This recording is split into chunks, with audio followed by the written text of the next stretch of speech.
visto, entre otras, un personaje que escribió algo que les recomiendo muchísimo en 1947, Daniel Cosío Villegas, que era parte de la institución en donde yo me encuentro. Escribió un ensayo que se llamó La crisis de México, 47. Ahí señalaba que si había alguna posibilidad de cambio en México, era una división interna en el PRI, como se había dado antes y se seguiría dando en los años 50, pero la del 88 es muy importante, 87, 88.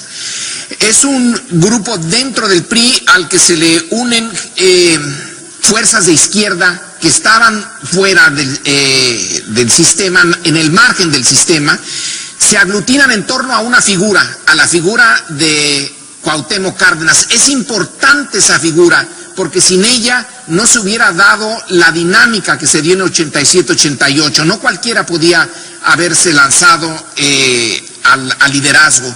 Pero una vez que ya se asimila el PRD y que se le reconoce y se recibe fondos como todos los partidos del Instituto Federal Electoral, empieza a haber una vida no para la política, sino se vive de la política. El político de fondo, el político que puede representar una gran parte de la opinión pública, tiene que ser un político que viva para la política, para la emoción y el compromiso con alguna idea, causas, proyectos, etcétera. Pero el PRD se convierte, como el PAN ahora, en organizaciones donde sus dirigentes, sus cuadros viven de la política y les importa en realidad ya bastante, es menor el gran desarrollo, el proceso histórico mexicano, con vivir dentro de ese presupuesto, del presupuesto de los partidos, tienen suficiente. Y hay allí una lucha por los dineros, por el poder pequeño que da la burocracia política. Por eso es que Andrés Manuel en realidad está actuando fuera del partido. Por eso es que existe esta organización de Morena, que no es un partido político y que sin ella ahorita la izquierda que va formalmente a participar en las elecciones no tendría la vitalidad, el vigor que tiene y que puede llegar a tener. Es fuera de los partidos donde está una expresión más interesante que en esas oligarquías partidarias que en realidad significan una fuerza muy conservadora y que son parte de la corrupción. En México no hay un sistema de partidos que realmente represente, que sea representativo de la pluralidad y de los deseos y de las demandas y de las aspiraciones y las angustias de la sociedad mexicana. Bueno, yo sí creo que en este diagnóstico de lo que está ocurriendo en México, efectivamente la corrupción ha llegado a penetrar a todos los partidos políticos y por supuesto a todos los gobiernos emanados de esos partidos.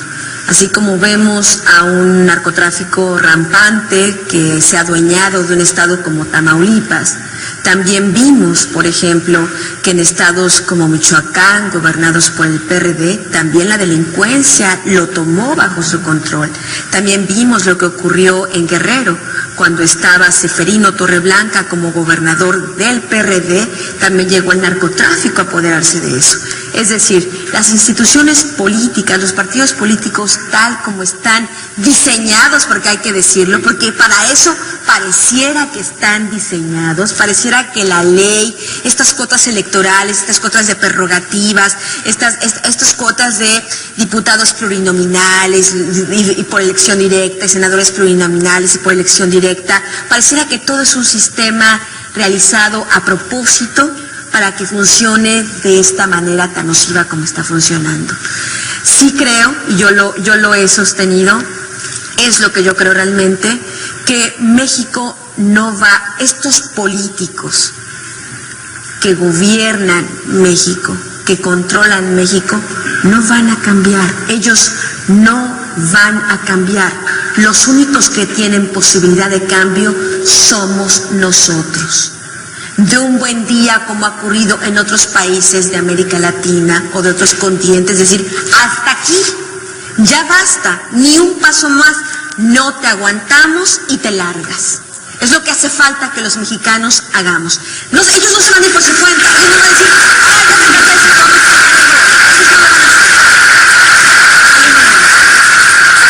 Por eso yo también estoy de acuerdo con mis colegas. Yo estoy muy crítico de la campaña que está bregando López Obrador, esta campaña de abrazos y no balas, esta campaña tiene la sombra montada encima de la campaña de 2006 todavía, no se ha quitado esa sombra todavía, y cuando vemos un país indignado, se le ofrece alternativas muy tímidas, no se confronta, no se enfrenta, y es lamentable. Creo que Morena sí es una opción distinta, pero hay que recordar también, en el contexto de América Latina, lo que ha sucedido, lo que México está sintiendo ahorita, lo han sentido los países de América Latina también. Hay que recordar que la imagen que tenemos de México, de partidos políticos corruptos, de la partidocracia corrupta completamente, de la presencia de narcotráfico, de la economía postrada, de la educación postrada, lo sintió Bolivia, Ecuador, Venezuela también. Esos países fueron ejemplos de lo que ocurrió. Obviamente hay posiciones muy distintas. En el caso de México, la frontera con Estados Unidos, la presencia norteamericana es un factor fundamental, pero también hay que entender que ese sentimiento,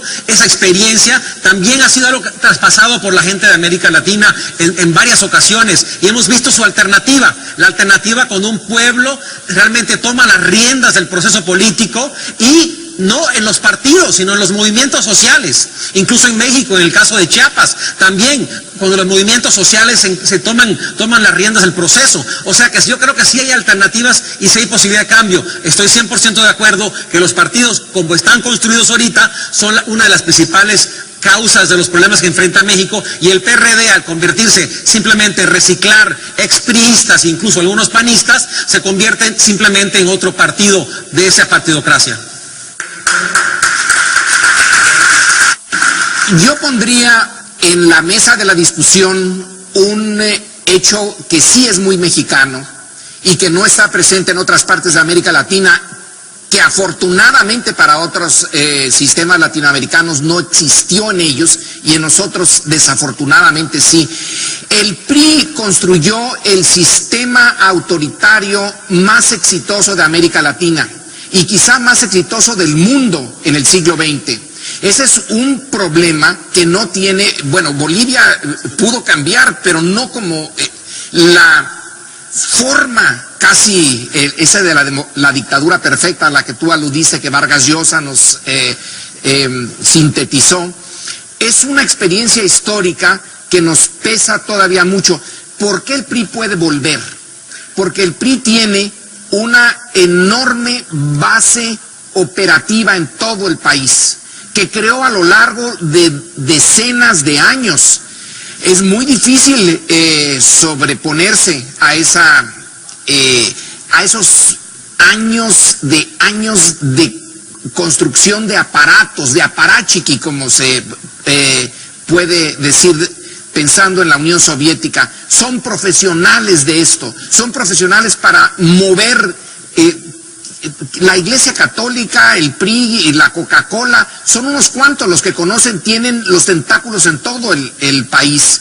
Los partidos, tanto el PAN como el PRD, no tienen presencia en todas partes con esa capacidad que tiene el PRI.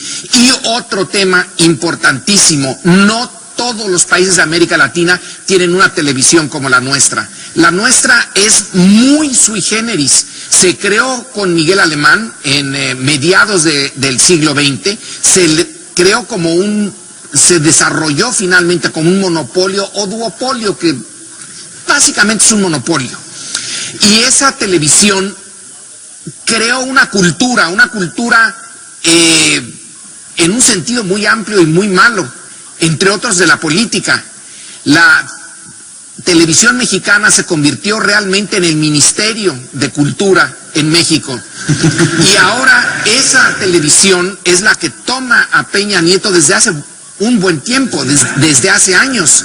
Es un proyecto muy bien llevado, perversamente llevado, en una sociedad que es muy conservadora. La sociedad mexicana, nos guste o no, a mí no me gusta, pero que tampoco el que no me guste no me impide reconocer en todos los estudios de cultura en el amplio sentido, la sociedad mexicana es muy conservadora. La televisión apela a su conservadurismo, tiene un miedo enorme a cambiar. Por eso Andrés Manuel ahora toma este discurso de la república amorosa, etcétera, porque está consciente de que en esa sociedad, en el 2006, solamente votó por él un tercio. Pongamos fraudes o no fraudes, el grueso de la sociedad mexicana no votó por el cambio. Se dividió en dos en 2006, entre el PRI y el PAN. Pero la voluntad de cambiar, la sociedad mexicana ha cambiado desde 1810 o antes, por minorías, no por votación. Siempre fue por revolución, fue por cambios que quebraban las estructuras existentes. Ahora estamos intentando hacerlo por las buenas, pero por las buenas es difícil si se tiene un control de la televisión como el que se tiene en el caso de México, que la prensa ya no tiene ese control, pero no importa, porque el grueso de los mexicanos no leen los periódicos. Los periódicos son para una minoría. Según las cifras que tenemos disponibles, póngale un poquito más, un poquito menos, el 60-65% del público mexicano toma su información de la televisión exclusivamente. Y si la televisión está controlada por dos grupos fantásticos en recursos, en la capacidad de intimidar, cuando la televisión quiere un cambio en estructura jurídica, el Congreso se lo aprueba, la llamada Ley Televisa, y se lo aprueba PRD, PAN y PRI, todos juntos. Entonces hay un temor. En un tiempo la televisión, como dijo uno de sus dirigentes, Azcárraga, era un soldado al servicio del PRI. Ahora el PRI es un soldado al servicio de la televisión, y el PAN y el PRD le tienen un miedo pánico a esa televisión porque tiene un enorme poder. Ahora, ¿cómo podemos es una lucha, casi la veo yo como el salmón que va contra la corriente? Decías, el pueblo mexicano, es que son muchos pueblos, es que son muy distintos. La posición que tiene una opinión pública en el norte, en Monterrey, que ahora quién sabe cuál tengan, porque con lo que se les ha venido encima, a ver si siguen siendo tan complacientes consigo mismos. Pero el centro tiene otra, el sur tiene otra opinión. Las subculturas mexicanas son muchas, pero las unifica la televisión. La televisión es la única, bueno, y la Iglesia Católica, son las dos que pueden andar unificando eso, y las dos están más o menos en la misma corriente ahora.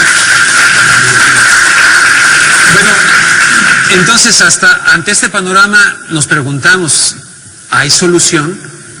O sea, ¿hay manera verdaderamente, si con todo esto de yo voy en tu línea un poquito, yo entiendo un poco la cuestión de Andrés Manuel en medio de todo lo que implicaría poder llegar al poder para cambiar algunas cosas, lo entiendo. Pero veo todos estos poderes fácticos y veo claramente la participación de la televisión ahora de manera descarada, manejando a un personaje con el lenguaje de telenovela, pero veo con sufrimiento que la gente se lo traga. Sí. Entonces, a ver. Yo creo que eso es algo importante, que yo difiero un poco en tu diagnóstico. Yo no veo todavía una sociedad mexicana indignada. Veo núcleos de indignación que se van sofocando en el abandono. Uno de ellos es el movimiento, por ejemplo, de Javier Sicilia. Es increíble. A mí me da vergüenza como mexicana presentarme esas marchas y ver primero que la primera que yo fui, me tocó ir la del 5 de mayo, la primera que partió del monumento de la Paloma de la Paz de Cuernavaca a Morelos. visto, entre otras, un personaje que escribió algo que les recomiendo muchísimo en 1947, Daniel Cosío Villegas, que era parte de la institución en donde yo me encuentro. Escribió un ensayo que se llamó La crisis de México, 47. Ahí señalaba que si había alguna posibilidad de cambio en México, era una división interna en el PRI, como se había dado antes y se seguiría dando al liderazgo. Pero una vez que ya se asimila el PRD y que se le reconoce y se recibe fondos como todos los partidos del Instituto Federal Electoral, empieza a haber una vida no para la política, sino se vive de la política. El político de fondo, el político que puede representar una gran parte de la opinión pública, tiene que ser un poco de los años 50, pero la del 88 es muy importante, 87, 88. Es un grupo dentro del PRI al que se le unen fuerzas de izquierda que estaban fuera del sistema, en el margen del sistema, se aglutinan en torno a una figura, a la figura de Cuauhtémoc Cárdenas. Es importante esa figura, porque sin ella no se hubiera dado la dinámica que se dio en 87-88. No cualquiera podía haberse lanzado eso histórico mexicano, convivir dentro de ese presupuesto, del presupuesto de los partidos, tienen suficiente. Y hay allí una lucha por los dineros, por el poder pequeño que da la burocracia política. Por eso es que Andrés Manuel en realidad está actuando fuera del partido. Por eso es que existe esta organización de Morena, político que viva para la política, para la emoción y el compromiso con alguna idea, causas, proyectos, etcétera. Pero el PRD se convierte, como el PAN ahora, en organizaciones donde sus dirigentes, sus cuadros viven de la política y les importa en realidad ya bastante, es menor el gran desarrollo, el proceso